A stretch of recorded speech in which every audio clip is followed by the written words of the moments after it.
শীতের মধ্যে বৃষ্টি শুরু মুর্শিদাবাদে। ডিসেম্বরেই প্রথম সপ্তাহ পেরোতেই শীত বাড়ছে মুর্শিদাবাদ জেলায়।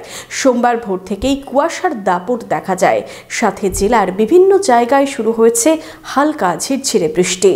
মনোবীক্ষণ পলিক্লিনিক, চিকিৎসার জগতে এক দশক। এখন এখানে সব বিষয়ে ডাক্তারবাবু একসাথে তলায়।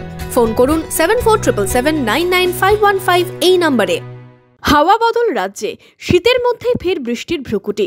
ডিসেম্বরের প্রথম সপ্তাহ পেরোতেই শীত বাড়ছে মুর্শিদাবাদ জেলায়। সোমবার ভোর থেকেই কুয়াশার দাপট, বেলা বাড়লেও কুয়াশাচ্ছন্ন চারিদিক। এর মাঝেই দক্ষিণবঙ্গের 9 জেলায় বৃষ্টির সম্ভাবনার কথা জানিয়েছে হাওয়া অফিস। সেই তালিকায় রয়েছে মুর্শিদাবাদও। কুয়াশার সাথে মেঘলা আকাশ, কোথাও কোথাও বৃষ্টির দেখা মিলেছে।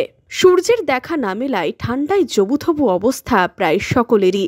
এদিন রঘুনাথগঞ্জেও একই ছবি। সকালের দিকে হালকা বৃষ্টির দেখা মেলে। আবহাওয়া দপ্তরের পূর্বাভাস, আগামী 5 দিন আরও কমবে জেলার তাপমাত্রা। মঙ্গলবার সকালেও ভারী কুয়াশার সম্ভাবনা রয়েছে।